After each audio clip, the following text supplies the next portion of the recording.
Good evening. The D word has powered its way into the Midlands, devolution. Council leaders have hailed today's announcement of a combined West Midlands authority as a momentous move forward for jobs, growth and opportunity. The Chancellor, George Osborne, was in Coventry to seal the £1 billion deal. He says it'll transfer huge spending power from Whitehall to decision makers here. In return, he wants a powerful regional mayor to be elected by 2017. But is that what we need in the region? Who's in favour? Who's against? Our political correspondent, Alison Mackenzie, is in Westminster. Alison. Well, yes, Bob, we've heard lots, haven't we, about the Northern powerhouse. Are we finally getting our Midlands engine? Let's look at the map.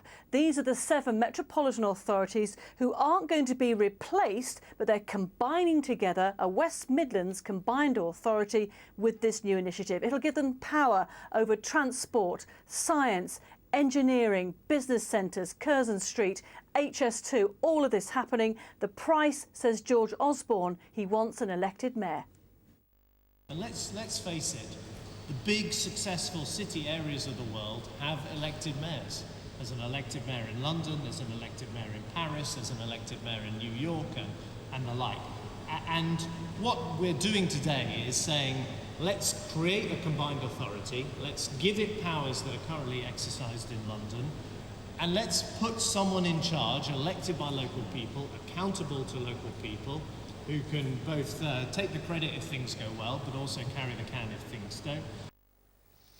Alison, George Osborne is in favour. Clearly, it's his idea. But what about the council leaders? How do they feel? Well, exactly, because many of them, of course, Labour. Well, it has to be said they've long campaigned for greater powers in the Midlands. They accept that it was a Tory government that was elected. It was a Tory idea. So, Councillor DARREN Cooper of Sandwell, one of those in favour. Well, a couple of key points from the deal today are particularly around the house building programme, £500 million pot of money to build more houses. But also for the Black Country, and particularly Sandwell, is the money that we're going to get for clearing up brownfield sites, the derelict sites that have been left over from the 80s and 90s, from the decline in the manufacturing base of that time. Well, that's Sandwell, but of course in Coventry there had been talk from the Conservatives there about joining up with Warwickshire. Now it's going with Birmingham. Is the leader there worried about being swallowed up by a greater Birmingham? If I'd have thought that for 1 minute, I wouldn't have gone anywhere near it. This is an equal partnership, equal voting rights, and we're also absolutely determined on unanimity. So, if one doesn't agree, it doesn't happen. So all in favour, clearly, Alison. Is anybody in opposition to this? Well, no, because they're not all in favour. Some are very doubtful about the need for a mayor, but are going with it. But some firm voices against this tonight. It comes from UKIP. And we checked out the views of the UKIP Euro MP, Bill Etheridge. Bigger authorities simply lead to bigger administrations, bigger bureaucracies, bigger tax burdens, bigger wages for people at the top, more jobs for the boys, more politicians making a few quid on the back of hard-working people.